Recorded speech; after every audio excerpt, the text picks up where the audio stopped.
चलिए सबसे पहला क्वेश्चन है AR केन, एसिड रेसिस्टेंट बोलते हैं, एसिड रेसिस्टेंट केन बोलते हैं, है ना। आर इनेमल्स या AR केन बोल दो या R enamel can are use in which type of fruit and vegetables. AR can या आर इनेमल का उपयोग किस प्रकार के फल और सब्जियों में किया जाता है। ए ऑप्शन है नॉन एसिडिक, जो अम्लीय नहीं होते हैं उन फल सब्जियों में इसका उपयोग होता है।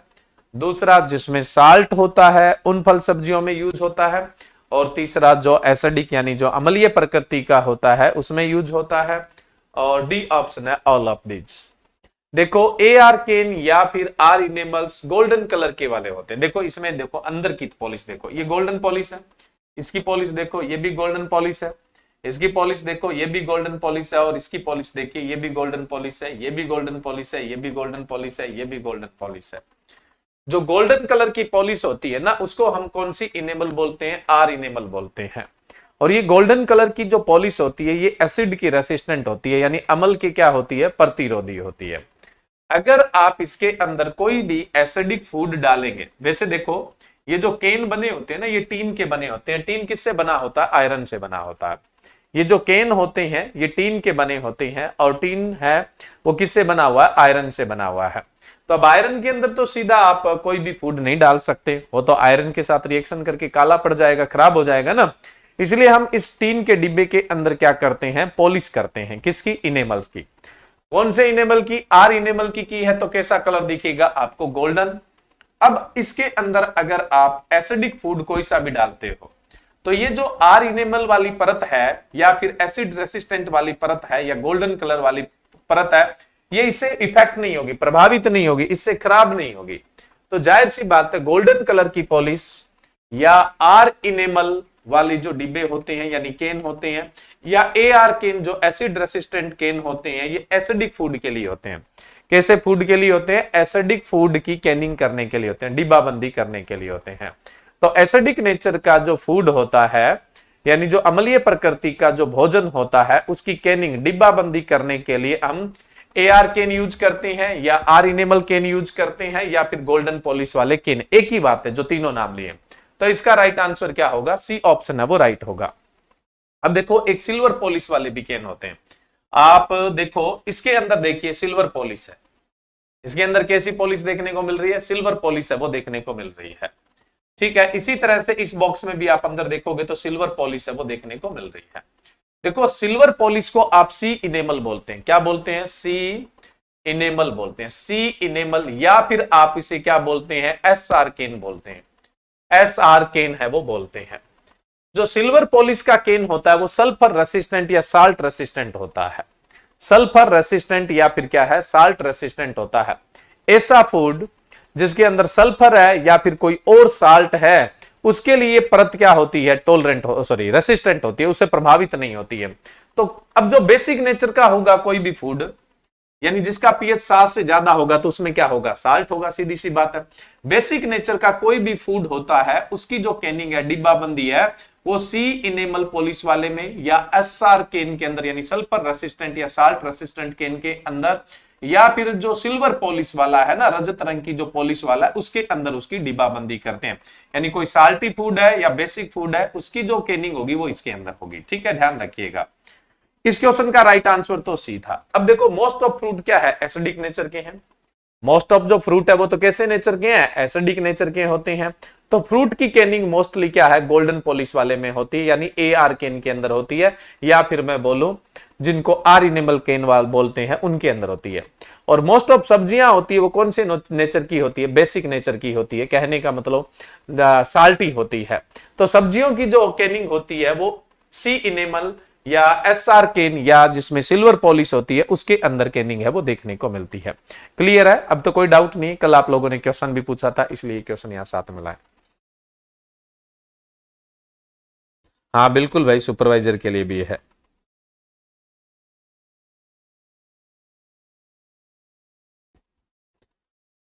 हरीश कुमार, अगर आपस में डिस्कस करोगे तो ब्लॉक कर दिए जाओगे, पढ़ने पे ध्यान दीजिए, है ना। चलिए हम क्या बात कर रहे थे, जो एसिडिक नेचर के हैं जो एसिडिक नेचर के होते हैं उनकी कैनिंग है गोल्डन पॉलिश में, बेसिक है उसकी सिल्वर पॉलिश में। मोस्ट ऑफ जो फ्रूट है वो एसिडिक नेचर के होते हैं। मोस्ट ऑफ जो फल होते हैं वो अम्लीय स्वभाव के होते हैं। पपाया और बनाना है ये बेसिक होता है। पपाया और बनाना है ये कैसे नेचर के होते हैं? बेसिक है। बाकी सारे फ्रूट कौन से नेचर के होते हैं? एसिडिक नेचर के होते हैं। और मोस्ट ऑफ वेजिटेबल्स है वो कौन से नेचर की होती है? बेसिक नेचर की होती है। मोस्ट ऑफ जो वेजिटेबल्स होती है वो बेसिक नेचर की होती है, लेकिन टोमेटो, टमाटर और रूबरब है ये एसिडिक नेचर के होते हैं। टमाटर और रूबरब है ये कैसे नेचर के होते हैं? एसिडिक नेचर के होते हैं। बढ़े नेक्स्ट क्वेश्चन के लिए। अगला क्वेश्चन है, सिंपल क्वेश्चन है, P should have the tenderometer reading fill in the blank for dehydration. मटर की निर्जलीकरण के लिए टेंड्रोमीटर रीडिंग होनी चाहिए। अगर आप मटर की डिहाइड्रेशन कर रहे हैं, देखो सब्जियों में सबसे ज्यादा ड्राइंग और डिहाइड्रेशन है वो पी में ही किया जाता है। और अगर आप मटर को सुखा रहे हैं या फिर डिहाइड्रेशन कर रहे हैं, निर्जलीकरण कर रहे हैं, देखो ड्राइंग का मतलब होता है प्रकृति में सुखाना, नेचर में सुखाना। चाहे धूप में सुखा रहे हो चाहे छांव में सुखा रहे हो, उसको ड्राइंग बोल देते हैं। अगर आप मैकेनिकल तरीके से, मशीनी तरीके से सुखा रहे हो तो अपने उसको क्या बोल देते हैं? डिहाइड्रेशन बोल देते हैं। अगर मैकेनिकल तरीके से सुखा रहे हो तो आप उसको क्या बोल दोगे? डिहाइड्रेशन बोल दोगे। यांत्रिक रूप से मशीनों में किसी ड्रायर वगैरह में सुखा रहे हो तो ड्राइंग या डिहाइड्रेशन अगर आप करते हो तो मटर के अंदर टेंड्रोमीटर रीडिंग है वो कितनी होनी चाहिए? बताओ भाई। देखो मटर की जो मैच्योरिटी मापते हैं, मटर की जो परिपक्वता मापते हैं वो टेंड्रोमीटर से मापते हैं। टेंड्रोमीटर एक तरह का पेनिट्रोमीटर ही होता है। देखो जैसे मान लो कि फली है या पोड है या फिर उसका सीड है, उसके अंदर आप क्या है इस मीटर से पेनिट्रेशन करते हो। अगर पेनिट्रेशन करते हो तो मटर क्या है? सॉफ्ट है। और अगर पेनिट्रेशन आसानी से होता है तो सॉफ्ट है, कच्ची। और पेनिट्रेशन थोड़ा मुश्किल से होता है, यानी थोड़ा ये अंदर बैठने में जोर लगता है, इसका मतलब मटर क्या है? ज्यादा मैच्योर होती है, यानी परिपक्वता की तरफ है वो पहुंच चुकी है। तो मटर की जो परिपक्वता है वो टेंड्रोमीटर से मापी जाती है। अगर मटर की करते हो डिब्बाबंदी, सब्जियों में सबसे ज्यादा जो डिब्बाबंदी होती है, कैनिंग होती है, वो मटर की होती है।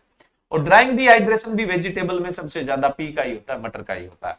तो अगर पी की, मटर की आप कैनिंग करते हो, डिब्बाबंदी करते हो तो टेंड्रोमीटर रीडिंग चाहिए 120।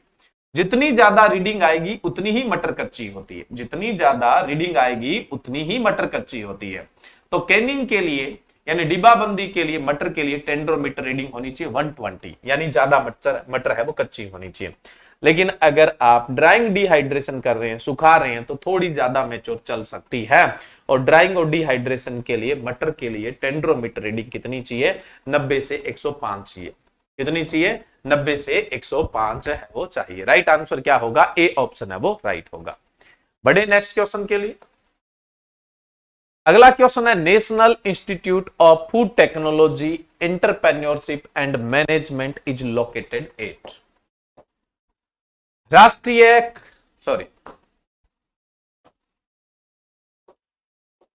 राष्ट्रीय खाद्य प्रौद्योगिकी उद्यमिता और प्रबंधन संस्थान, जिसको हम क्या बोलते हैं? निपटेम बोलते हैं, कहां पर स्थित है? बताओ भाई। ए ऑप्शन है लुधियाना पंजाब, बी ऑप्शन है मैसूर कर्नाटका, और सी ऑप्शन है सोनीपत हरियाणा, और डी ऑप्शन है अजमेर राजस्थान। बताइए ये इंस्टीट्यूट कहां पर है?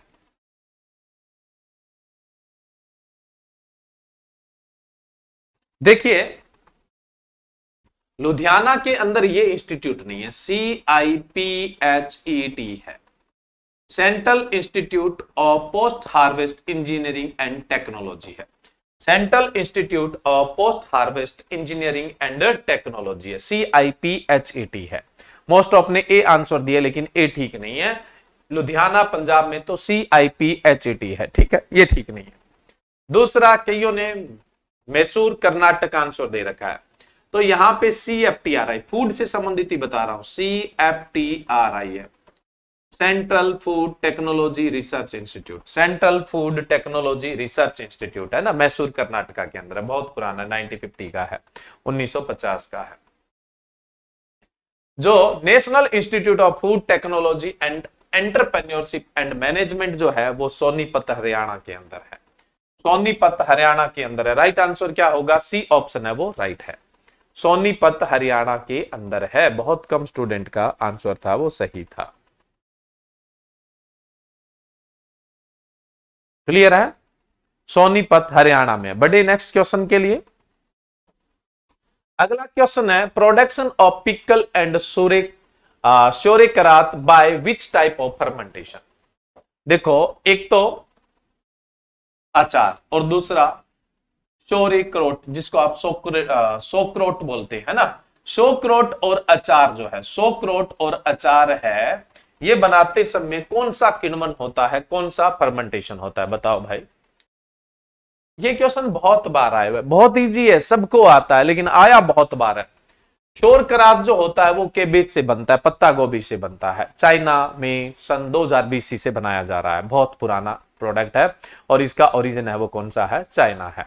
तो ये शोरकरात और अचार बनाते समय कौन सा फर्मेंटेशन होता है? ए ऑप्शन है एसिटिक एसिड फर्मेंटेशन। देखो एसिटिक एसिड फर्मेंटेशन से तो विनेगर बनता है। विनेगर को आप हिंदी में क्या बोलते हो? सिरका बोलते हो।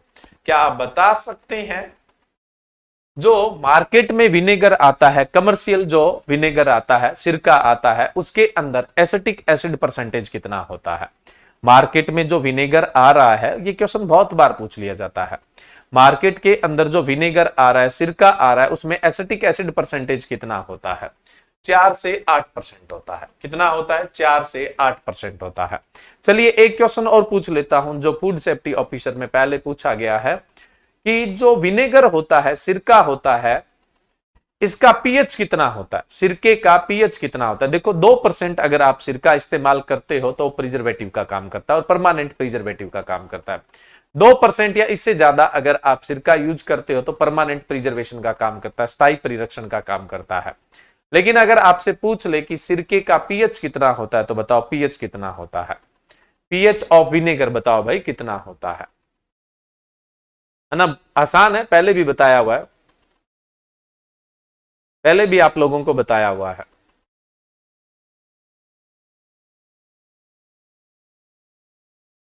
तीन 3.2 तो जेली का पीएच होता है भाई। 3.2 तो एक आइडियल जेली का पीएच होता है। आप 3.2 लिख रहे हो, 3.2 तो एक आइडियल जेली होती है, एक बेहतरीन जेली होती है, उसका पीएच होता है। देखो सिरके का जो पीएच होता है वो 2 से 3 होता है। सिरके का पीएच है वो कितना होता है? 2 से 3 होता है। एल्कोहलिक फर्मेंटेशन से देखो, हाँ, एसिटिक एसिड फर्मेंटेशन कैसा फर्मेंटेशन है? एरोबिक कंडीशन में होने वाला फर्मेंटेशन है, ऑक्सीकृत अवस्था में होने वाला फर्मेंटेशन है। एसिटिक एसिड फर्मेंटेशन एक ऐसा फर्मेंटेशन है जो ऑक्सीकृत अवस्था में होता है, यानी एरोबिक कंडीशन में होता है, ऑक्सीजन की प्रेजेंस में होता है। बाकी जो फर्मेंटेशन है ना वो एनारोबिक कंडीशन में होते हैं, यानी अनऑक्सीकृत अवस्था में होता है। ये भी एक इंपॉर्टेंट क्वेश्चन है, ध्यान रखना। बाकी सारे के सारे फर्मेंटेशन किण्वन है ना वो अनऑक्सीकृत अवस्था में होता है, ऑक्सीजन की एब्सेंस में होते हैं।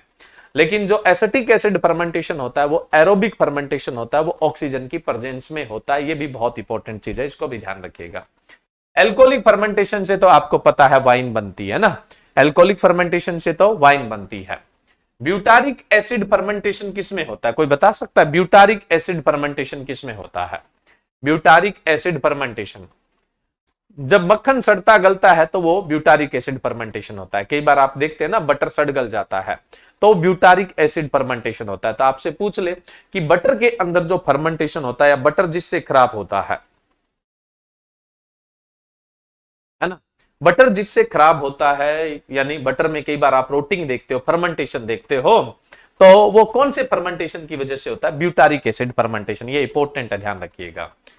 लैक्टिक एसिड फर्मेंटेशन है, इससे पिकल बनता है, अचार बनता है, उसके अलावा शोरेकरात बनता है। उसके अलावा मैं बात करूं तो जैसे आप पढ़ते हैं एनिमल हस्बेंड्री के अंदर जो साइलेज है वो भी किससे बनता है? लैक्टिक एसिड फर्मेंटेशन से बनता है। इसके अलावा मैंने आपको बहुत सारे प्रोडक्ट पहले भी बताए थे, जैसे सोयाबीन के 2 प्रोडक्ट बताए थे आपको, है ना। तो कई सारे प्रोडक्ट मैं आपको पहले भी बता चुका हूं, कई सारे जो प्रोडक्ट है वो मैं आपको पहले भी बता चुका हूं। तो लैक्टिक एसिड फर्मेंटेशन से बहुत सारे जो अपने दिनचर्या में काम आने वाले फूड प्रोडक्ट होते हैं ना वो बनते हैं। अब एक चीज बताता हूं, देखो कोई भी खाने वाला प्रोडक्ट आ जाए, कोई भी एडिबल प्रोडक्ट आ जाए और उसमें पूछा है कि कौन सा फर्मेंटेशन होता है और आपको पता नहीं है कि कौन सा फर्मेंटेशन होता है, तो ज्यादातर जो एडिबल प्रोडक्ट होते हैं उनमें लैक्टिक एसिड फर्मेंटेशन होता है। कौन सा फर्मेंटेशन होता है? लैक्टिक एसिड फर्मेंटेशन होता है। जैसे मैंने आपको शायद कल परसों ही बताया था कि सोयाबीन से सुफू या फुरू बनता है, सुफू या फुरू। तो वहां पे कौन सा फर्मेंटेशन होता है? लैक्टिक एसिड फर्मेंटेशन होता है। इसी प्रकार से टेम्पे, ये भी सोयाबीन से बनता है टेम्पे, तो उसमें भी कौन सा फर्मेंटेशन होता है? लैक्टिक एसिड फर्मेंटेशन होता है। उसके अलावा मैं बात करूं, लेट्यूस से एक फर्मेंटेटेड प्रोडक्ट बनाया जाता है जिसको लैक्टो बोलते हैं। लेट्यूस जो होता है ना, उससे एक फर्मेंटेटेड प्रोडक्ट बनाया जाता है खाने वाला, जिसको लैक्टो बोलते हैं, लैक्टो, है ना। तो लैक्टो भी कौन से फर्मेंटेशन से तैयार होता है? लैक्टिक एसिड फर्मेंटेशन से तैयार होता है। उसके अलावा सोरबन, सोरबेन, सोरबेन ये भी एक खाने वाला प्रोडक्ट है जो सलजम से बनता है, तो ये भी लैक्टिक एसिड फर्मेंटेशन से बनता है। तो मोस्ट ऑफ जो खाने वाले प्रोडक्ट है ना, वो लैक्टिक एसिड फर्मेंटेशन से ही बनते हैं। जैसे एक तरहना होता है, तरहना, तरहना जो फर्मेंटेटेड प्रोडक्ट है, ये अनाज से बनता है, दही से बनता है, अनाज और दही से बनता है। तो इसमें भी कौन सा फर्मेंटेशन हुआ है? लैक्टिक एसिड फर्मेंटेशन हुआ है। पनीर बन रहा है तो लैक्टिक एसिड फर्मेंटेशन है। दही बन रहा है तो कौन सा फर्मेंटेशन है? लैक्टिक एसिड फर्मेंटेशन है। तो मोस्ट ऑफ जो एडिबल प्रोडक्ट होते हैं, मान लो क्वेश्चन आ गया और कोई खाने वाला प्रोडक्ट है, आपको पता नहीं है कि यार इसमें फर्मेंटेशन कौन सा हुआ है, तो उस क्वेश्चन को छोड़ने की बजाय लैक्टिक एसिड फर्मेंटेशन है वो कर देना। जैसे आप पढ़ते हैं मूली से और एक जो गोभी होती है उससे जनरली किमची बनती है, किमची। तो किमची में भी कौन सा फर्मेंटेशन होता है? लैक्टिक एसिड फर्मेंटेशन होता है। और अरबी से पोई बनती है, अरबी से पोई बनती है, अरबी से क्या बनता है? पोई बनती है। तो ये भी कौन सा फर्मेंटेशन है? लैक्टिक एसिड फर्मेंटेशन है, ठीक है। कसावा से फुफू बनता है। कसावा जो होता है ना, जो ट्यूबर क्रॉप है कसावा, उससे भी एक किण्वीकृत प्रोडक्ट बनता है जिसको आप क्या बोलते हैं? फुफू। उसके अलावा एक कसावा से युक्का बनता है। तो इसमें भी कौन सा फर्मेंटेशन है? लैक्टिक एसिड फर्मेंटेशन है। तो ट्रिक तो यही है कि जो भी कोई डिश आ जाए और उसमें फर्मेंटेशन पूछ लिया जाए तो कौन सा फर्मेंटेशन बताओगे? लैक्टिक एसिड फर्मेंटेशन बताओगे। ऐसे बहुत लंबी लिस्ट होती है ना। उसके अलावा अगर मैं बात करूं, टेकोन एक जापानीज मूली का अचार है, मैंने आपको एक दिन पहले भी बताया। टेकोन एक मूली से बनने वाला जापानीज अचार है, तो वो भी लैक्टिक एसिड फर्मेंटेशन है। और सुकेमोनो, सुकेमोनो ये भी मूली से बनता है, ये भी लैक्टिक एसिड फर्मेंटेशन है। तो कोई भी डिश आ जाए और उसमें फर्मेंटेशन पूछ ले तो उसको आप क्या बोलोगे? लैक्टिक एसिड फर्मेंटेशन है वो भी बोलोगे। एक चिकन म्यू भी बनता है, चिकन म्यू भी बनता है, ये भी मूली से ही बनता है, लैक्टिक एसिड फर्मेंटेशन से ही बनता है, चिकन म्यू से। तो बहुत सारे प्रोडक्ट है, जितने मर्जी बोलते जाओ, और इनमें मोस्ट ऑफ फर्मेंटेशन कौन सा हुआ है? लैक्टिक एसिड फर्मेंटेशन हुआ है।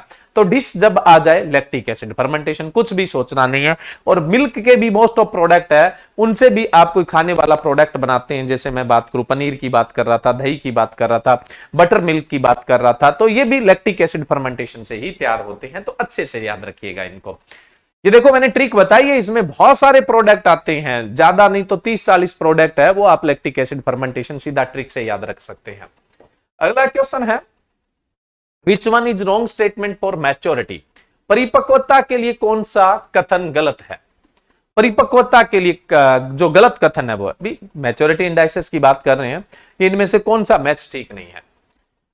एस्ट्रिंजेंसी यानी टेनिन यानी कड़वापन, किसकी मैच्योरिटी इंडाइसिस है? पर्सिमोन और डेट की, पर्सिमोन और खजूर की। ऑयल कंटेंट से एवाकाडो की मैच्योरिटी इंडाइसिस होती है, मतलब ऑयल कंटेंट देके एवाकाडो को हार्वेस्ट किया जाता है। एरोमा, खुशबू, जैक फ्रूट के लिए जो मैच्योरिटी इंडेक्स है वो कौन सी है? एरोमा है। टपका और स्पेसिफिक ग्रेविटी है वो मैंगो की मैच्योरिटी इंडाइसिस है। और flattening of spines, flattening of spines है यानी कांटों का समतल होना, सिट्रस की मैच्योरिटी इंडाइसेस है। इनमें से एक स्टेटमेंट है वो गलत है, बाकी सारे के सारे स्टेटमेंट ठीक है। तो बताइए वो गलत स्टेटमेंट कौन सा है? वो गलत स्टेटमेंट कौन सा है? आपको दिखाई दे रहा है क्या यहाँ पे वो गलत स्टेटमेंट? देखो, कड़वापन जो एस्ट्रिंजेंसी होता है, ये पर्सिमोन और खजूर की ही मैच्योरिटी इंडाइसिस होती है। और इनके अंदर जो एस्ट्रिंजेंसी होती है, कड़वापन होता है, वो टेनिन के कारण होता है। और टेनिन की मात्रा या एस्ट्रिंजेंसी को देखकर ही इनकी मैच्योरिटी का पता लगाया जाता है, परिपक्वता का पता लगाया जाता है। तो पहला ठीक है। एवाकाडो में ऑयल कंटेंट से मैच्योरिटी इंडाइसिस का पता लगता है, दूसरा स्टेटमेंट भी बिल्कुल है वो ठीक है। तीसरा है जैक फ्रूट यानी कटहल। तो जैक फ्रूट की जो मैच्योरिटी है वो टेपिंग भी होती है और एरोमा भी होती है। टेपिंग भी होती है, यानी अपने चोट मार के देखते हैं, प्लस एरोमा भी होती है, खुशबू भी होती है, ठीक है, तो ये भी ठीक है। देखो मैंगो में जब किसी ट्री के फ्रूट मैच्योर होते हैं तो कुछ फ्रूट उसमें से गिरने लग जाते हैं, तो वो टपका कहलाता है। तो टपका मैच्योरिटी इंडाइसिस है। टपका जो मैच्योरिटी इंडाइसिस है वो किसकी है? मैंगो की है। और स्पेसिफिक ग्रेविटी भी किसकी है? मैंगो की है। स्पेसिफिक ग्रेविटी मैच्योरिटी इंडाइसिस है वो भी मैंगो की है। मैंने आपको 1-2 दिन पहले ही बताया था कि स्पेसिफिक मैच्योरिटी है, सॉरी स्पेसिफिक ग्रेविटी है किस किस की मैच्योरिटी इंडाइसिस है। आंसर दीजिए। स्पेसिफिक ग्रेविटी देखकर किस किस की मैच्योरिटी इंडाइसिस आप जज करते हैं, यानी किस किस को तोड़ने का काम करते हैं। 1-2 दिन पहले ही बताया, बहुत लंबा टाइम नहीं निकला है। देखते हैं आप लोग याद करते हैं या नहीं करते हैं। मैंगो तो सामने लिखा हुआ है, मैंगो के अलावा बताओ, मैंगो के अलावा बताओ स्पेसिफिक ग्रेविटी आप मैच्योरिटी इंडाइसिस के रूप में किस में काम में लेते हो।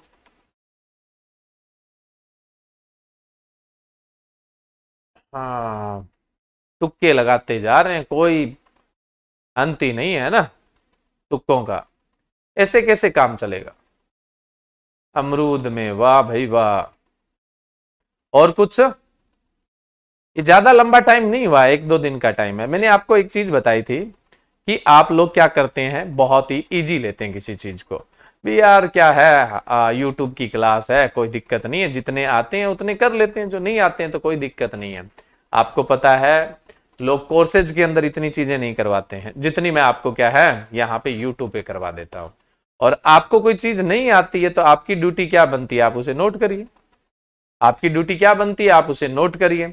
और कोई भी क्वेश्चन है वो मैं बहुत डीपली करवा देता हूं, उसके बावजूद भी आप नहीं नोट कर रहे हैं तो नुकसान आप ही लोगों का है। नुकसान आप ही लोगों का। बहुत लंबा टाइम नहीं हुआ। पोटैटो बिल्कुल ठीक है, पोटैटो है ना, ये बिल्कुल ठीक है। पोटैटो मैच्योरिटी इंडाइसेस ठीक है। पोटैटो में स्पेसिफिक ग्रेविटी देखते हैं, लेकिन और भी तो आपको बताया ना, और भी तो बताया। पोटैटो से अकेले से कैसे काम चलेगा। 3 फ्रूट बताए थे मैंने आपको एक साथ।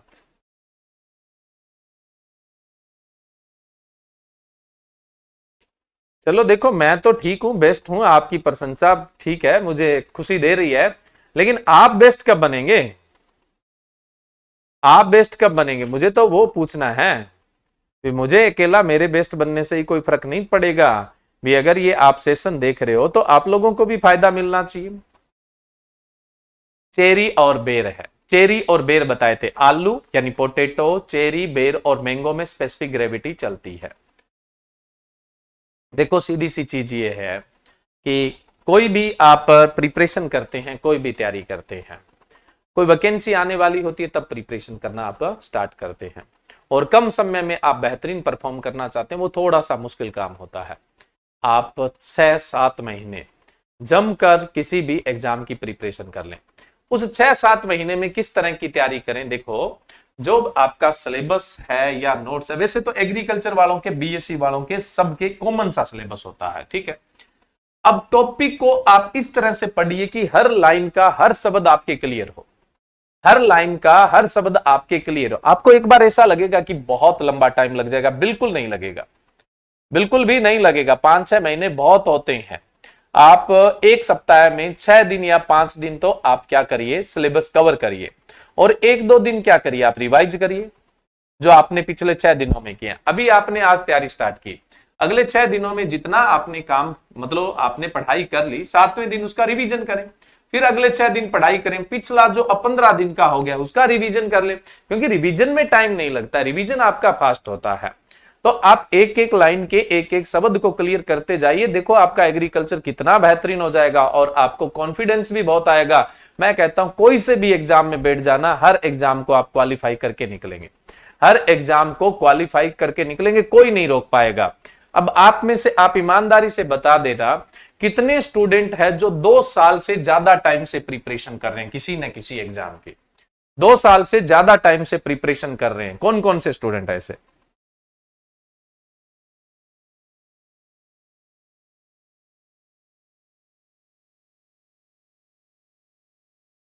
कौन कौन से ऐसे स्टूडेंट है 2 साल के लगभग तैयारी कर रहे हैं किसी ना किसी। देखो यहां पे ऐसा नहीं कि आप बताओगे तो कोई शर्म की बात है। हम एक डिस्कस कर रहे हैं कि हमारी जो पढ़ने की स्ट्रेटेजी है वो किस प्रकार की होनी चाहिए। अब देखो कोई 2 साल से तैयारी कर रहे हैं, कोई 3 साल से तैयारी कर रहे हैं। अब वैकेंसी आई, जब तैयारी करने लग गए, 2 साल निकल गए ना, 3 साल निकल गए ना, कहीं सिलेक्शन नहीं हुआ, कहीं पे सेटल नहीं हुए। इससे अच्छा 6-7 महीने आप ऐसी तैयारी करें कि एग्रीकल्चर का आपको एक एक शब्द, बहुत बड़ा है नहीं आएगा, लेकिन जो सिलेबस होता है, बेसिक सिलेबस होता है कंपटीशन के लायक, वो आपको 6 महीने में बहुत बेहतरीन आने लग जाएगा। आप किसी भी टॉपिक को पढ़ोगे, अगली लाइन में तब तक न घुसें जब तक पिछली क्लियर नहीं हो जाती है। इसके लिए आप अपनी नोट्स काले करिए, किताबें लाइए, किताबें पढ़िए, सब कुछ करिए। 5-7-10 दिन में एक ऐसा रूटीन बन जाएगा, पढ़ने में मजा आने लग जाएगा। वन लाइनर पढ़ते हो, ऑब्जेक्टिव पढ़ते हो, नहीं आता है मजा। बेसिक पढ़ते हो, कोई चीजें क्लियर होती जाती है, फ्लो बनता जाता है, नॉलेज गेन होता जाता है, किसी को वो चीज बताते हो तो एक मजा आने लग जाता है। टूटी हुई चीजें पढ़ने में कभी मजा नहीं आएगा। अभी आपने एक लाइन यहां से पढ़ ली, एक लाइन यहां से पढ़ ली, और मतलब सीधी आपने क्या है, वन लाइनर बुक्स है, इनको कंसल्ट कर दिए, तो आपका नॉलेज भी नहीं बढ़ेगा और बहुत सारे एग्जाम आप क्वालिफाई नहीं कर पाओगे। मैं कहता हूं एग्रीकल्चर को इस ढंग से पढ़ दीजिए कि उसका एक एक लाइन और एक एक अक्षर आने लग जाए, और 6-7 महीने चाहिए, उससे ज्यादा महीने नहीं चाहिए आप लोगों को।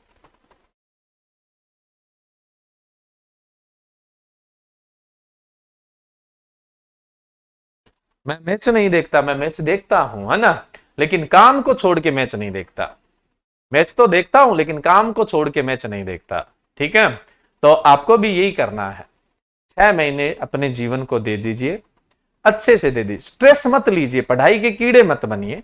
मतलब 6 महीने सोचिए और पढ़िए, पढ़ाई के हो जाइए ना। कई बार प्रेमिका के प्यार में घुल जाते हो, कई प्रेमी के प्यार में घुल जाते हैं, सारा दिन उसी के बारे में सोचते रहते हैं। 6 महीने इन एग्रीकल्चर को अपनी प्रेमिका या प्रेमी बना लीजिए। मैं कहता हूं पार हो जाएगा बेड़ा, है ना, आगे आने वाली पीढ़ियों में भी सुधार हो जाएगा, क्योंकि आप सफल है तो जाहिर सी बात है रास्ता अच्छा ही तो चलेगा। मैं हॉर्टिकल्चर का बंदा हूं, मैं सोयल पढ़ाता हूं, एग्रीकल्चर पढ़ाता हूं, एक्सटेंशन पढ़ाता हूं, स्टैटिक्स पढ़ाता हूं, इकोनॉमिक्स पढ़ाता हूं। क्यों? जो मैं आपको बोल रहा हूं वही तैयारी मैंने की है, जो मैं आपको बोल रहा हूं वही तैयारी तो मैंने की है। और तैयारी कौन सी की है? कोई ऐसा तो है नहीं कि मुझे कोई स्पेशल बुक मिली या मुझे कोई स्पेशल दिमाग मिला, ऐसा बिल्कुल भी नहीं है। और मैंने सारे एग्जाम बहुत ही अच्छे तरीके से क्वालिफाई किए हैं, अच्छी जॉब्स है उनको रिजाइन करके मैं यहाँ पे हूं। तो डर नहीं लगेगा जब आपको नॉलेज होगा, है ना, अच्छा फील करोगे, आप कॉन्फिडेंट फील करोगे, और कॉन्फिडेंट जिसमें होता है वो बहुत अच्छा होता है। सादगी भी लगेगी आपको, अच्छा जीवन लगेगा। ऐसे स्ट्रगल में लाइफ निकालते रहोगे, इधर सिलेक्शन नहीं हुआ, उधर नहीं हुआ, दुखी होते रहोगे आप, आपका परिवार, आपसे जुड़े लोग, क्या मतलब ऐसे जीवन का, है ना। खुश होइए, मस्त होइए, प्लान करिए, है ना, और पूरा डेडिकेट होइए, बस इतना सा काम करना, और क्या करना है। हमें कौन सा पूरी दुनिया को हराना है, हमें तो नॉलेज ही गेन करना है। एक नोबल मतलब काम करना है, यानी नॉलेज गेन करना कोई बुरा काम नहीं है, नोबल काम है, अच्छा काम है। कल को किसी को 2 बातें बताओगे तो लोग आपकी प्रशंसा करेंगे। मैं यूट्यूब पे आपकी क्लास ले लेता हूं तो आपको कुछ ना कुछ फायदा मिलता है, आप मेरे लिए रिस्पेक्ट रखते हो, तो ये नोबल प्रोफेशन ही तो है, और क्या है। तो ज्ञान लेना देना नोबल प्रोफेशन है, क्यों नहीं करते, कर सकते हो आप।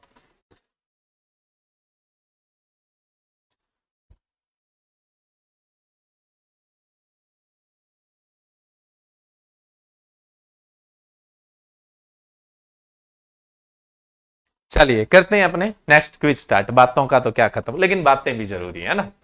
तो हम बात कर रहे थे एरोमा, ठीक है, टपका की भी बात हो गई थी, बात अटकी थी अपने स्पेसिफिक ग्रेविटी। चेरी, बेर, मैंगो, पोटैटो, इनके अंदर स्पेसिफिक ग्रेविटी है, वो मैच्योरिटी इंडाइसेस के रूप में काम करती है, तो डी ठीक था। फ्लैटनिंग ऑफ स्पाइन्स, ये पाइनएप्पल की मैच्योरिटी इंडाइसेस है। किसकी मैच्योरिटी इंडाइसेस है?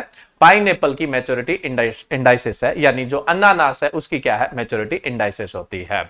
सिट्रस में क्या होता है? सिट्रस में जूस कंटेंट और टीएसएस एसिड रेशियो देखा जाता है। एक तो जूस कंटेंट देखा जाता है और दूसरा टीएसएस एसिड रेशियो। आपसे पूछ ले कि सिट्रस के अंदर कौन सी मैच्योरिटी इंडाइसेस काम में ली जाती है, तो टीएसएस एसिड रेशियो काम में लेते हैं, प्लस जूस कंटेंट है वो काम में लेते हैं। तो हमें तो गलत स्टेटमेंट ढूंढना था, गलत कौन सा है, ई ऑप्शन है वो आपका गलत है। बड़े नेक्स्ट क्वेश्चन के लिए, who so the saccharomyces Cerevisia causes fermentation from products such as beer and buttermilk। किसने दिखाया कि स्केरोमाइसिस जो ईस्ट होता है बियर और छाछ जैसे किण्वन बनाने वाले उत्पादों का कारण बनता है। ये बात किसने बताई थी? कहने का मतलब बियर या बटर मिल्क या दही है, मतलब ये स्केरोमाइसिस से होते हैं, स्केरोमाइसिस से होते हैं। हालांकि जो बटर मिल्क बनता है वो लैक्टोबैसिलस से बनता है, लेकिन ये आपको लिटरेचर में देखने को मिलता है, इसलिए मैंने ये क्वेश्चन पूछा है। चलो आप बटर मिल्क छोड़ दीजिए, है ना, छाछ को आप छोड़ दीजिए। बियर या वाइन है वो किसका प्रोडक्ट है? स्केरोमाइसिस सर्वेसिया जो ईस्ट होता है उसके द्वारा तैयार होता है। इस बात की खोज है वो किसने की थी? इस बात की जो खोज है वो किसने की थी बताओ, या ये प्रोसेस है वो किसने बताया था? ए ऑप्शन है लुई पास्चर, जिन्होंने पास्चुराइजेशन दिया था। पास्चुराइजेशन क्या होता है? किसी भी उत्पाद को 100 डिग्री सेल्सियस से कम तापमान पर अगर आप गर्म करते हो तो उसके माइक्रो ऑर्गेनिज्म सूक्ष्म जीव मर जाते हैं, लेकिन उसके बीजाणु नहीं मरते हैं, इस वजह से वो टेम्परेरी प्रिजर्व हो जाता है। इसके अलावा लुई पास्चर ने रेबीज का जो टीका है वो भी खोजा था। अलेक्जेंडर फ्लेमिंग में पेनिसिलिन जो एंटीबायोटिक है उसकी खोज की थी, पेनिसिलिन एंटीबायोटिक की खोज की थी। तीसरा है सेलेमन वॉक्समैन, इन्होंने स्ट्रेप्टोसाइक्लिन की खोज की थी। किसकी? स्ट्रेप्टोसाइक्लिन की खोज की थी। डी ऑप्शन है सेटाज। तो बताओ फर्मेंटेशन है उसको किसने खोजा या ये बताया कि वाइन या बियर है वो स्केरोमाइसिस ईस्ट के ही बने हुए प्रोडक्ट है, या वाइन बनने के लिए या फिर बियर बनने के लिए जो उत्तरदायी होते हैं वो स्केरोमाइसिस ईस्ट होते हैं।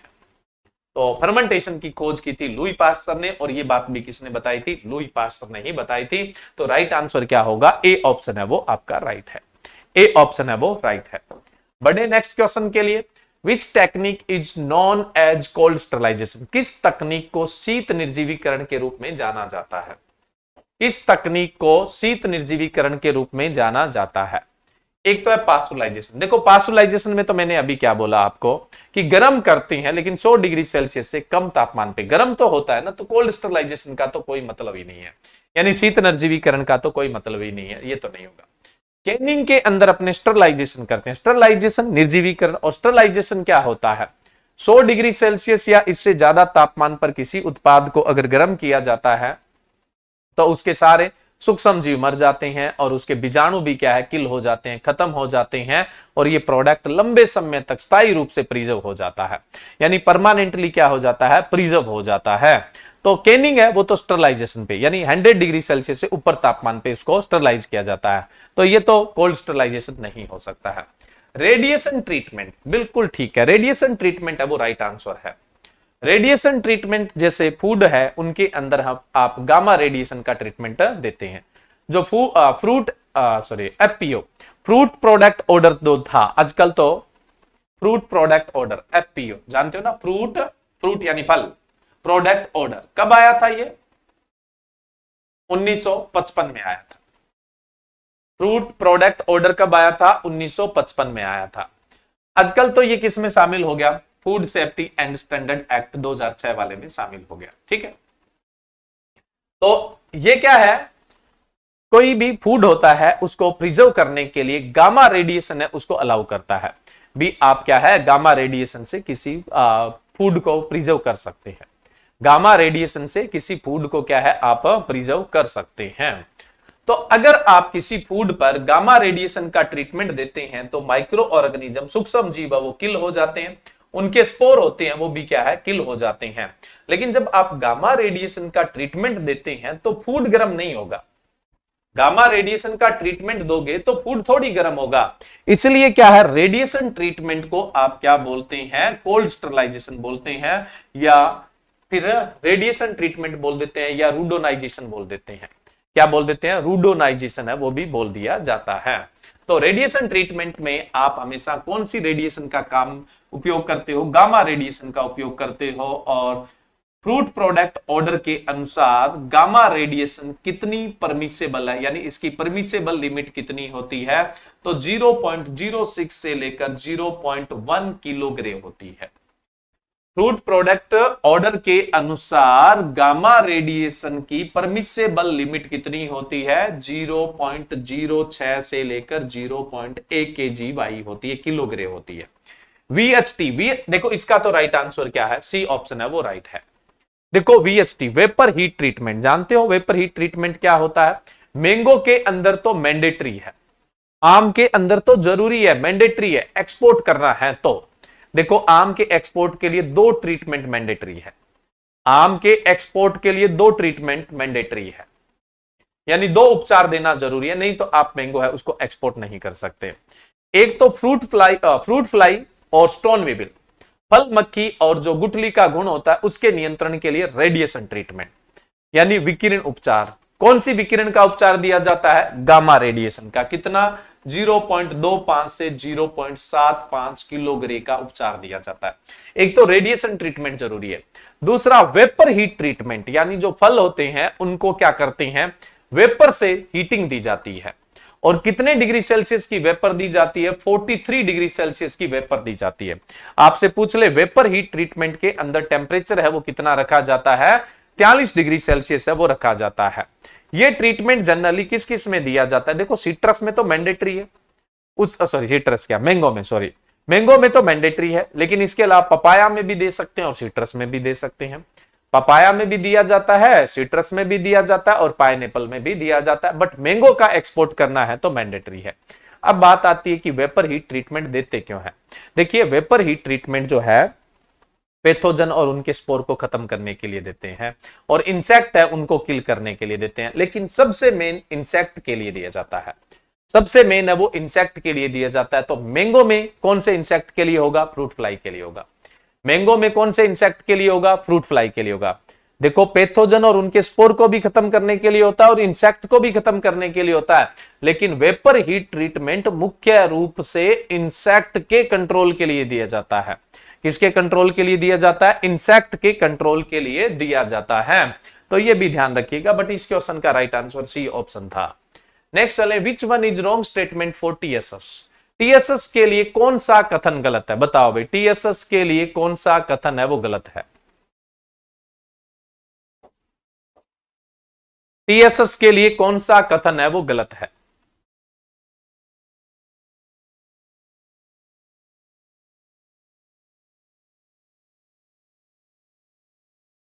वेजिटेबल प्रोडक्ट ऑर्डर नहीं है भाई, वेजिटेबल ऑयल प्रोडक्ट ऑर्डर जरूर है।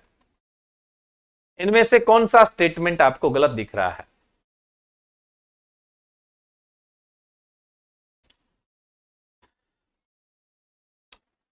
CAD है ना?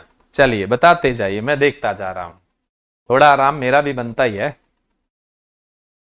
देखो RTS रेडी टू सर्व, सीधी बोतल खोली और पी ली, वो वाली नहीं, 8 बजे वाली बात कर रहा हूं मैं, फ्रूट जूस की बात कर रहा हूं। दो तरह के बेवरेज होते हैं, है ना, एक तो एल्कोहलिक, दूसरे नॉन एल्कोहलिक। मैं नॉन एल्कोहलिक बेवरेज की बात कर रहा हूं। जो नॉन एल्कोहलिक बेवरेज है उसमें अगर मैं बात करूं किसकी? RTS की। RTS में 10 डिग्री ब्रिक्स तो आपका TSS होता है और 10% जूस कंटेंट होता है। इसको पीने से पहले डाइल्यूट नहीं करना पड़ता है, सीधा पी सकते हो, तो रेडी टू सर्व है। तो रेडी टू सर्व में तो क्या है? 10 डिग्री ब्रिक्स है, TSS होता है, इस बात में कोई डाउट नहीं है, पहला तो ठीक है। Marmalade, marmalade is a type of jelly, marmalade एक जेली ही है, मार्मलेड एक जेली ही है और कुछ नहीं है, और जेली का TSS 65 ही होता है। जेली का TSS कितना होता है? 65 ही होता है। अब बता सकते हो मार्मलेड सबसे बढ़िया किसका बनता है? सबसे बढ़िया मार्मलेड है वो किसका बनता है? सबसे बढ़िया मार्मलेड है वो किसका बनता है? सबसे बढ़िया मार्मलेड किसका बनता है? ऑरेंज का बनता है, यानी मैंड्रिन का बनता है। किसका बनता है? मैंड्रिन, संतरे का बनता है, और ये ठीक है। दूसरा टूटी फ्रूटी, जानते हो टूटी फ्रूटी क्या होता है? टूटी फ्रूटी जानते हो क्या होता है? जो आप जूस में डालते हैं ना, जूस क्या, सॉरी, शेक में डालते हैं, शेक में डालते हैं, उसको आप क्या बोलते हैं? टूटी फ्रूटी बोलते हैं। और टूटी फ्रूटी किससे बनती है? बताओ भाई, टूटी फ्रूटी है वो किससे बनती है? टूटी फ्रूटी है वो किससे बनती है? पपाया से बनती है। चलो इतना बता दिया तो इतना बता दो, पपाया की कौन सी वेराइटी है? ये जो शेक में डलती है ना, कई लोग उसको चेरी बोल देते हैं, भाई वो चेरी नहीं होती है, वो क्या होता है? हाँ, आइसक्रीम पे भी लगती है, बिल्कुल ठीक बात है, वो टूटी फ्रूटी होती है, और टूटी फ्रूटी पपाया की बनती है। और पपाया की कौन सी वेराइटी है जो टूटी फ्रूटी बनाने के लिए सबसे बढ़िया होती है? बताइए भी, पपाया की कौन सी वेराइटी है जो टूटी फ्रूटी बनाने के लिए बहुत बढ़िया होती है? टूटी फ्रूटी बनाने के लिए बहुत बढ़िया होती है। पुस्सा मेजेस्टी तो पेपेन एक्सट्रैक्शन के लिए बढ़िया होती है, CO5 और ये CO5 से सबसे बढ़िया पेपेन, और उसके बाद पुस्सा मेजेस्टी से सबसे बढ़िया पेपेन प्राप्त होता है। टूटी फ्रूटी जो सबसे बढ़िया बनती है ना, वो पपाया से ही बनाई जाती है। और कौन सी वैरायटी से सबसे बढ़िया बनती है? वो पुस्सा जायंट, पुस्सा जायंट है। पुस्सा पपाया की पुस्सा जायंट किस्म है, वो टूटी फ्रूटी बनाने के लिए बढ़िया है। और tutti frutti is a type of candy, tutti frutti candy का प्रकार होता है। टूटी फ्रूटी एक कैंडी ही होती है, और कैंडी एक सूखा मुरब्बा होता है, यानी ड्राई प्रिजर्व होता है। कैंडी का TSS 75 डिग्री ब्रिक्स ही होता है। कैंडी का TSS 75 डिग्री ब्रिक्स ही होता है। टूटी फ्रूटी एक कैंडी है, ध्यान रखिएगा। टूटी फ्रूटी एक कैंडी है, और सबसे बढ़िया टूटी फ्रूटी पपाया की पुस्सा जायंट किस्म से बनती है। ठीक है, देखो इस क्वेश्चन को टाइप करने में मिस्टेक होगी, रॉन्ग हुआ ही नहीं कोई चीज इसमें, सारे स्टेटमेंट ठीक है ना। ये क्वेश्चन ही गलत है, लेकिन आपको उत्तर पक्का देना है, आप तो उत्तर दे के ही मानेंगे। केचप का TSS 25 डिग्री ब्रिक्स ही होता है, और वहीं पे सॉस का पूछ लेते तो कितना, इसमें कोई रॉन्ग स्टेटमेंट है ही नहीं, इसमें कोई रॉन्ग स्टेटमेंट है ही नहीं, है ना, सारे के सारे सही है। अब मुझे बता दीजिए, केचप में तो मैंने बता दिया 25 डिग्री ब्रिक्स है वो TSS होता है, और सॉस में कितना होता है? सॉस में कितना होता है?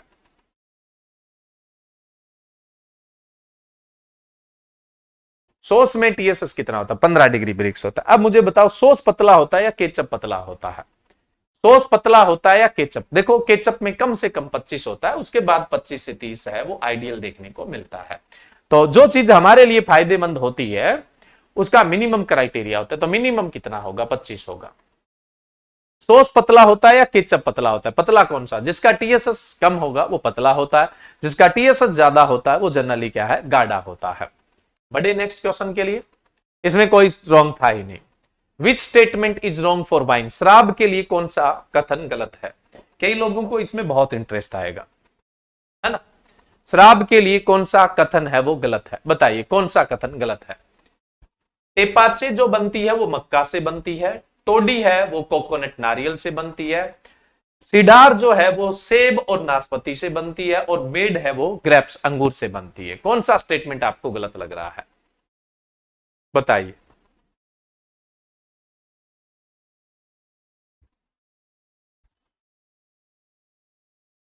देखिए, टेपाचे मक्का से बनती है, बिल्कुल ठीक है। टेपाचे जो वाइन है वो कहां किससे बनती है? मेज से बनती है, मैक्सिको में बनाई जाती है। कहां बनाई जाती है? मैक्सिको में बनाई जाती है। ठीक है। दूसरा, टोडी जो होती है, जिसको आप ताड़ी भी बोलते हैं, टोडी नारियल से भी बनती है और पल्मीरा पाम से भी बनती है। टोडी नारियल से भी बनती है और पल्मीरा पाम से भी बनती है। पल्मीरा पाम से तो स्पेशली टोडी बनती ही बनती है, प्लस नारियल से भी बनती है। टोडी नारियल से भी बनती है और पल्मीरा पाम से भी बनती है, ये भी ठीक है। साइडर जो है ये सेब से भी बनती है और नाशपाती से भी बनती है। नाशपाती से पेरी वाइन भी बनती है, लेकिन खराब जो नाशपाती होती है, मान लो कि आप कोई प्रोसेसिंग प्रोडक्ट बना रहे हैं नाशपाती का, उसमें जो बेकार नाशपातियां बच जाती है ना, उसका वाइन बना दिया जाता है, उसको बोलते हैं पेरी। तो पेरी वाइन है वो नाशपाती से बनती है, इस बात में कोई डाउट नहीं है। लेकिन नाशपाती, बढ़िया नाशपाती से और बढ़िया एप्पल से बनने वाली वाइन कौन सी है? सिडार है। साइडर जो है वो एप्पल से भी बनती है और नाशपाती से भी बनती है, बट नाशपाती से पेरी भी बनती है, तो ये स्टेटमेंट भी बिल्कुल ठीक है। मेड वाइन है ये हनी से, शहद से बनती है। मेड वाइन है वो किससे बनती है? शहद से बनती है, तो डी ऑप्शन है वो गलत है। ग्रेप से कौन सी बनती है? मस्कट बनती है। ग्रेप से कौन सी बनती है? मस्कट बनती है। उसके अलावा रेड वाइन बनती है, व्हाइट वाइन बनती है, शैंपेन बनती है। तो ग्रेप से तो बहुत प्रकार की वाइन है वो तैयार होती है, ठीक है। तो लेकिन मेड वाइन है वो किससे बनती है? मेड वाइन है वो आपकी शहद से बनती है। चलिए नेक्स्ट अपने बात करें, विच वैक्स यूज इन फ्रूट? फलों में किस मोम का प्रयोग किया जाता है? देखो मोम का मतलब क्या है? कोई भी फ्रूट या वेजिटेबल है उसके ऊपर हम एडिबल वैक्स है उसकी एक पतली लेयर चढ़ा देते हैं। एडिबल वैक्स यानी जो खाने योग्य वैक्स होती है उसकी अपनी एक पतली परत चढ़ा देते हैं, जिससे ये फ्रूट चमकदार दिखेगा, पहला फायदा। दूसरा, इस फ्रूट या वेजिटेबल में जो मॉइस्चर होगा, नमी होगा, उसका हास नहीं होगा। जो मॉइस्चर है, नमी है, उसका क्या है? हास नहीं होगा, तो मॉइस्चर लॉस नहीं होगा। तो इससे क्या है, फ्रूट है या जो वेजिटेबल है वो लंबे समय तक चलेगा। तीसरा, इसमें गैसों का डिफ्यूजन नहीं होगा, गैसों का आदान प्रदान नहीं होगा, और गैसों का आदान प्रदान नहीं होगा तो इस फ्रूट या वेजिटेबल में रेस्पायरेशन नहीं होगा, श्वसन नहीं होगा, और श्वसन नहीं होगा तो सेल्फ डिग्रेडेशन नहीं होगा, यानी सवत अपघटन नहीं होगा, यानी ये खराब नहीं होगा। उसके अलावा कोई भी जैसे पैथोजन है वो इसको पेनिट्रेट नहीं कर पाएगा, तो इसमें रोटिंग नहीं होगी, खराब नहीं होगा, कोई पैथोजन है उसका अटैक है वो नहीं होगा। तो ये वैक्सिंग के फायदे हैं, और वैक्स से फ्रूट चमकदार दिखेगा, सुंदर दिखेगा, मार्केट में वैल्यू भी क्या मिलेगी, अच्छी, यानी स्टोरेज भी बढ़ता है इससे, और जो क्वालिटी होती है वो भी बढ़ती है, अट्रैक्शन है वो भी बढ़ता है, मार्केट में प्राइस भी अच्छा मिल जाता है। तो फलों के ऊपर जो हम वैक्स लगाते हैं वो थोड़ी मीठी होनी चाहिए, उसमें टीएसएस भी मेंटेन किया जाता है। लगभग कितना मेंटेन किया जाता है, 12 डिग्री ब्रिक्स किया जाता है। देखो क्यों किया जाता है, मान लो एप्पल है और उस पे वैक्स चढ़ी हुई है और वो मीठी नहीं है, उसका टीएसएस मेंटेन नहीं किया हुआ। अब भारत में तो लोग धोने का नाटक करते हैं फ्रूट का, और आप तो धोते भी नहीं होंगे, धोते हैं तो पानी दिखा के लाते होंगे बस, क्योंकि देख के रहा नहीं जा रहा है ना, ग्लटन टाइप है, फटाफट खाने की कोशिश करेंगे। तो अब खाएंगे तो उस पे वैक्स होगी और वो मीठी नहीं होगी, तो टेस्ट क्या लगेगा, खराब लगेगा ना, तो कस्टमर समझ आएगा। इसलिए उस फ्रूट के बराबर टीएसएस मेंटेन कर दिया जाता है, ताकि फ्रूट खाएं तो उस वैक्स का एहसास ना हो। इसलिए वैक्स के अंदर टीएसएस कितना मेंटेन किया जाता है, 12 डिग्री ब्रिक्स है वो मेंटेन किया जाता है। कौन सी वैक्स है वो फ्रूट पर चढ़ाने के लिए काम में लेते हैं, एडिबल वैक्स है वो चढ़ाने के लिए काम में लेते हैं। तो कारानुबा वैक्स है, ये भी एडिबल वैक्स है, काम में लेते हैं फ्रूट के अंदर। कैंडेलिया वैक्स है, ये भी काम में लिया जाता है। सेलेक वैक्स है, ये भी काम में ली जाती है। बी वैक्स है, ये भी काम में, ये तो नेचुरल वैक्स है चारों की चारों, और ये फ्रूट के ऊपर, वेजिटेबल के ऊपर कोटिंग में काम में ली जाती है। तो राइट आंसर तो कौन सा होगा, ई ऑप्शन है वो राइट होगा। मतलब ये कोटिंग के काम में ली जाती है, इस बात में तो कोई डाउट ही नहीं है। अब देखो मैं बात करूं कारानुबा वैक्स, कई बार पूछ लिया जाता है कारानुबा वैक्स है वो किससे तैयार की जाती है।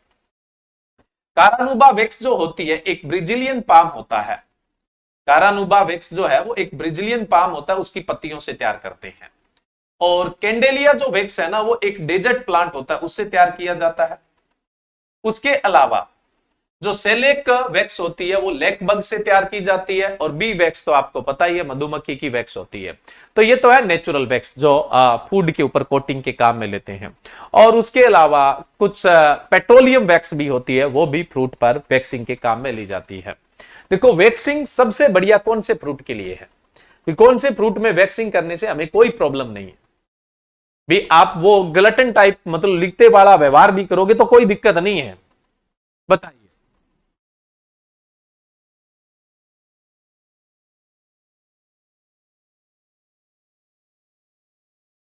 सिट्रस, सिट्रस में छिलका उतार दोगे आप, सिट्रस में छिलका उतार दोगे, हमने माना हम ग्लटन हैं, लिखते टाइप का बिहेवियर करेंगे, लेकिन फिर भी छिलके सहित नहीं खाएंगे, इतने भी खतरनाक नहीं है। तो क्या है, जिसका छिलका उतरता है उस पे वैक्सिंग है वो नुकसान नहीं करती है। तो सबसे बढ़िया जो वैक्सिंग रहती है वो किसके लिए रहती है, सिट्रस के लिए रहती है, जैसे मैंड्रिन है, किन्नू है, इनके लिए वैक्सिंग है वो सबसे बढ़िया रहती है।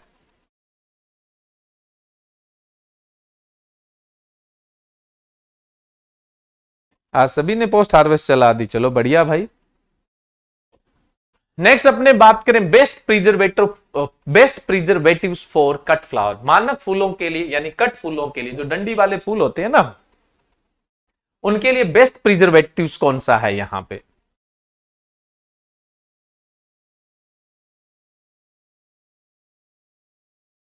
हाँ इनफ है भाई, आपने कंप्लीट किया है तो जाहिर सी बात है सारे पार्ट्स है उसमें आ जाएंगे। सेक्सा है, पहले भी करवाया है, चलो बढ़िया, आपको याद है। देखो जो कट फ्लावर है उनके लिए बढ़िया प्रिजर्वेटिव कौन सा है, पोटेशियम मेटाबाइसल्फाइड बढ़िया है, या सोडियम बढ़िया है, इथिलीन बढ़िया है, या सिल्वर थायोसल्फेट बढ़िया है, बताओ भाई राइट आंसर क्या होगा।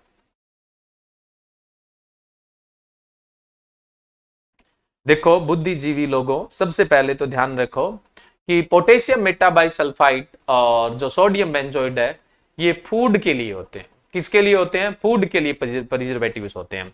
और इनमें से जो सोडियम बेंजोइड होता है ना, देखो केएमएस जो है पोटेशियम मेटाबाइसल्फाइड है, ये जो कलरलेस जो फूड प्रोडक्ट होते हैं उनके प्रिजर्वेशन में काम में लिया जाता है। पोटेशियम मेटाबाइसल्फाइड जो कलरलेस जो फूड होते हैं उनके प्रिजर्वेशन के काम में लिया जाता है। और इसमें सल्फर डाइऑक्साइड जो गैस होती है वो प्रिजर्वेशन का काम करती है। वहीं पे मैं सोडियम बेंजोइड की बात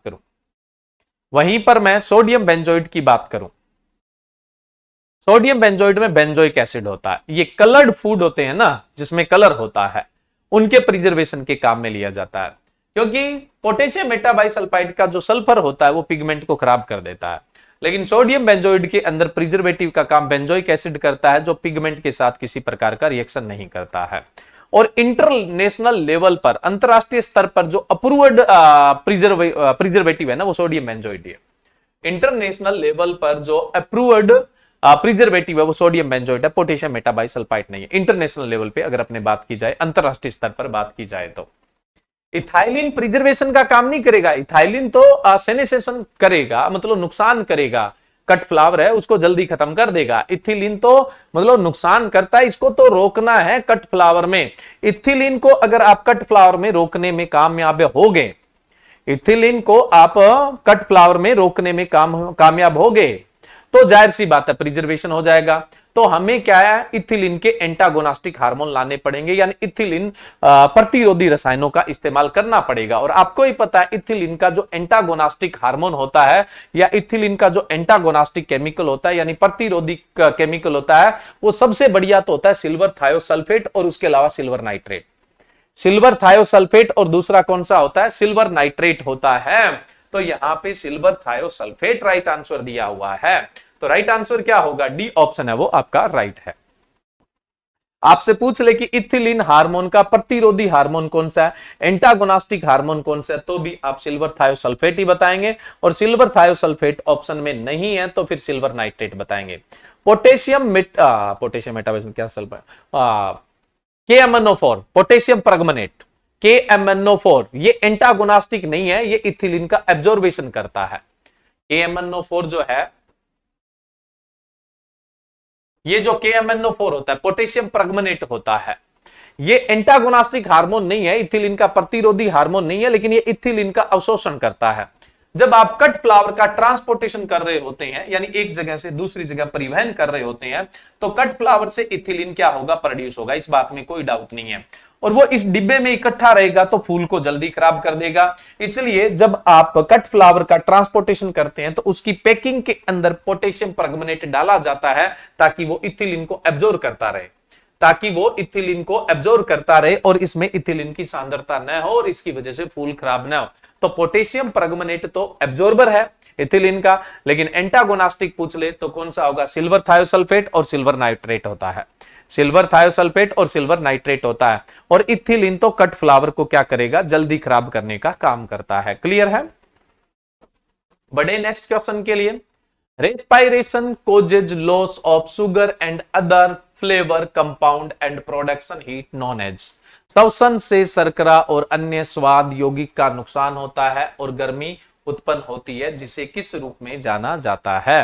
देखो, रेस्पायरेशन होगा, श्वसन होगा। आज तो टाइम हो गया, अभी पता ही नहीं चला। अच्छा, बीच में आज बात करने लगे थे ना, चलो कोई बात नहीं, ये क्वेश्चन तो कर ही लेते हैं। कोई भी फल है, सब्जी है, उसमें रेस्पायरेशन होते हैं, श्वसन होता है, ठीक है। और उस श्वसन से जो कार्बोहाइड्रेट है, यानी जो शुगर है, ग्लूकोज है या दूसरा कार्बोहाइड्रेट है, वो क्या हो जाएगा, डिग्रेड हो जाएगा। उससे उत्पन्न होगी ऊर्जा, एनर्जी। वो कौन सी एनर्जी है, वो कौन सी हीट है? रेस्पायरेशन हीट बोलेंगे, या मेटाबॉलिक हीट बोलेंगे, या वाइटल हीट बोलेंगे, या ऑल ऑफ दीज बोलेंगे? बताओ राइट आंसर क्या होगा, क्या बोलेंगे उसे?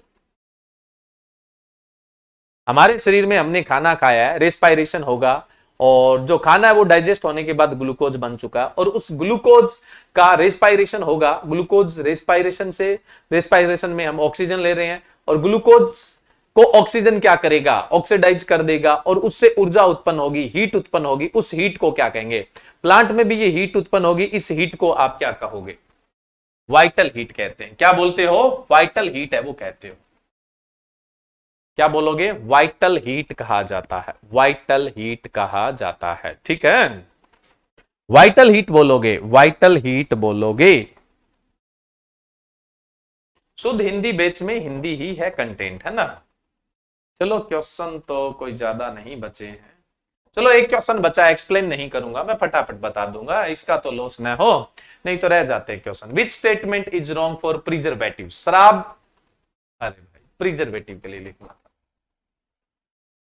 परिरक्षक के लिए कौन सा कथन गलत है? परिरक्षक के लिए कौन सा कथन है वो गलत है? ए ऑप्शन है आरटीएस, रेडी टू सर्व में बेंजोइक एसिड 120 ppm काम में लेते हैं। आरटीएस रेडी टू सर्व के अंदर बेंजोइक एसिड यानी सोडियम बेंजोइड की बात हो रही है, 120 ppm लेते हैं। सॉस के अंदर बेंजोइक एसिड है वो 750 ppm काम में लेते हैं, चाहे टोमेटो सॉस है चाहे अदर सॉस है। फ्रूट सिरप जो होते हैं उसमें बेंजोइक एसिड 600 ppm काम में लिया जाता है। फ्रूट सिरप जो होते हैं, फलों के जो शरबत होते हैं, उसमें अगर सोडियम बेंजोइड काम में लिया जाएगा यानी बेंजोइक एसिड तो 600 ppm लेंगे। टोमेटो प्यूरी एंड पेस्ट के अंदर बेंजोइक एसिड है वो 750 ppm काम में लेते हैं। कितना लेते हैं? 750 ppm है वो काम में लेते हैं। बताओ यहां पे रॉन्ग स्टेटमेंट कौन सा है? बताओ भाई, रॉन्ग स्टेटमेंट है वो कौन सा है?